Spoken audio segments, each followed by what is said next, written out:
value add for the average person with Ripple, because the average person, that's not what Ripple was created to be for in the first place. This is a bank-to-bank SWIFT replacement, and that's really what you're looking for. So you're betting against SWIFT if you buy Ripple, and since Ripple is way better than SWIFT, that's probably a pretty good bet. I mean, SWIFT was fine for, how many years has SWIFT been around? Probably like 25, 30, 40 years. I mean, SWIFT has been around for a long time. It's just, there's a better technology than SWIFT, and that's Ripple, and it does the same thing. So it's just a matter of getting banks on board with Ripple because it's so different than SWIFT. People are used to, if there's a problem, they're not used to thinking, oh, I can just go in the computer and figure out what it is.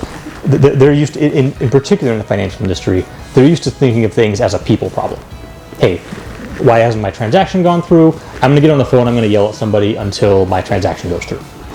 And one way or another, we are going to track down where this is going. That's the kind of ordinary financial institution SWIFT mentality. Ripple gets rid of all that. There's nobody to call.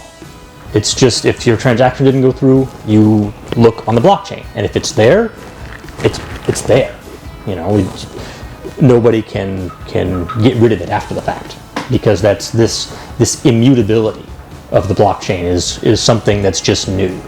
You know, there's never been a record before that you can't falsify, because no one had figured out this hashing math trick to make it so you couldn't do that.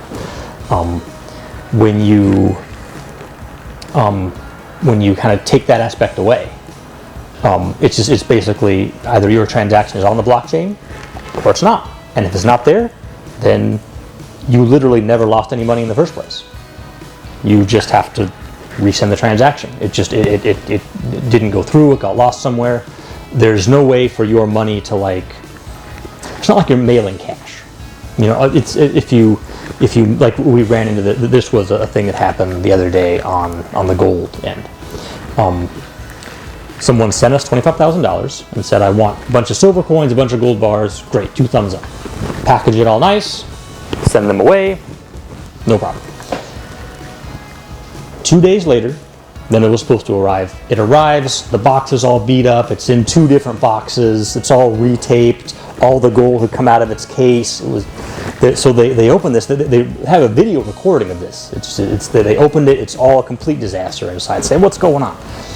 It was obvious what happened. It had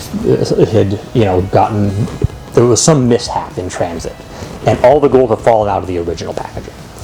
So some poor FedEx guy had to go shovel it all back in, and it was a big disaster. But they taped everything up, and everything was there. But they received the gold, and it was looked like, it had been obviously been rifled through, and they say, hey, is this real? What's going on? They obviously were not happy. That's kind of the old way of doing things. There's an actual thing somewhere that you're sending, and it can get lost in the mail, it can get lost in transit, it can have this, that, and the other happen to it. With Stellar or Bitcoin or any of that, none of that's possible. It's either on the blockchain and you can see it, or it's not there.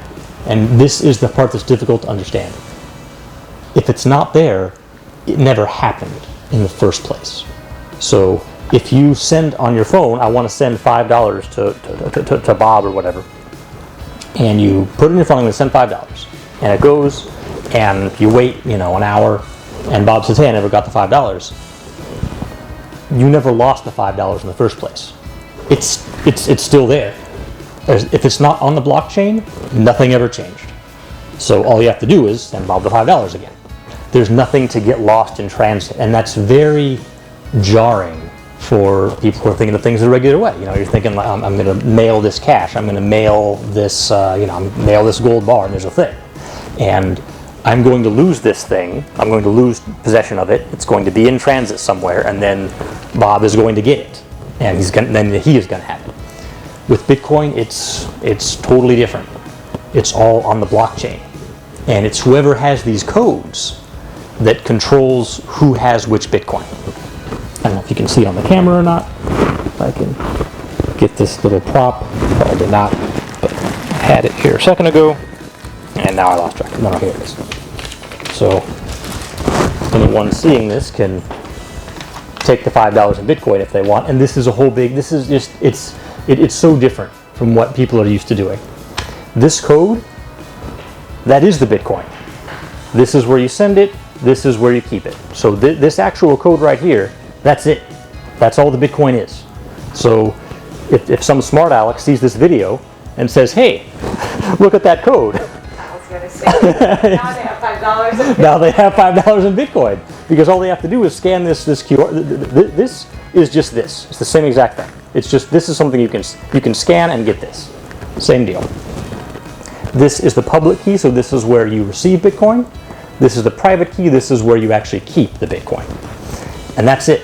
Bitcoin is a transaction record.